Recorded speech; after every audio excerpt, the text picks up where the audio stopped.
lahat. Martin Romualdez, Lisa Marcos, Bongbong Marcos. Sirain ang pangalan ko kasi I have nothing to lose. Sinira niyo na siya.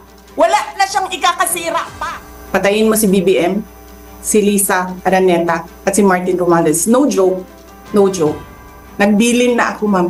Matapos sabihin niya ni BP Sara, hindi raw siya nababaliw. Yan ang gustong iparating ni Vice President sa lahat ng nangbabash sa kanya. Pero sa kabila ng direktang pagbabanta kay Pangulong Marcos, First Lady Marcos at Speaker Martin Romualdez, kumambyo to at sinabi ni BP na wala raw siyang dahilan para ipatira si PBBM. Ang gulo, diba? Sobrang init nga ng tirada nito kay PBBM, tapos ngayon sasabihin ni BP Sarang joke lang.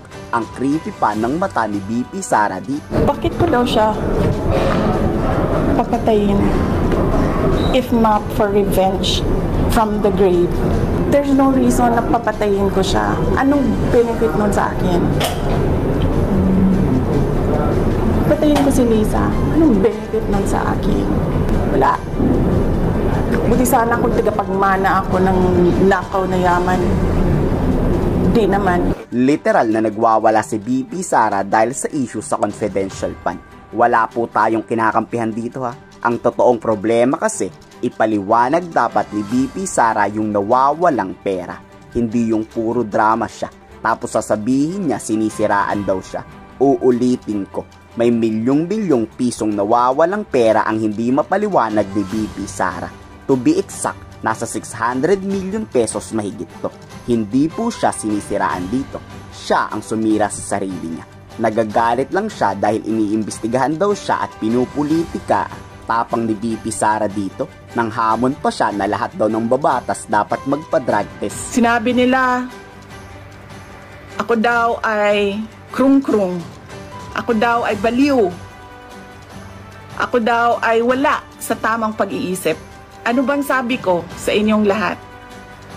Psychological test? Kahit ano yan. Neuropsychiatric test? Kahit anong pang test yan.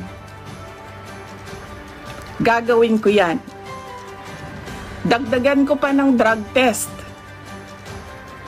Pero dapat magpa-drug test ang lahat ng mga nagtatrabaho sa Office of the President, sa Office of the Vice President, sa lahat ng opisina ng Senado, sa lahat ng opisina ng House of Representatives.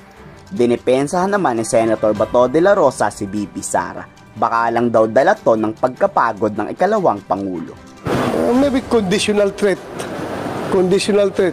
You hurt me, I'll hurt you. Ang ganun lang, di ba? You shoot me, I'll shoot you. Pero considering the situation, intindihin rin natin yung kanyang masyado na siya nagigipit, masyado na siyang feeling talagang parang pinagkaisahan, gano'n. So, normal reaction ng tao yan. Kayo, anong masasabi nyo dito? Nababaliw na ba si BP Sara dahil hindi niya madepensahan yung sarili niya?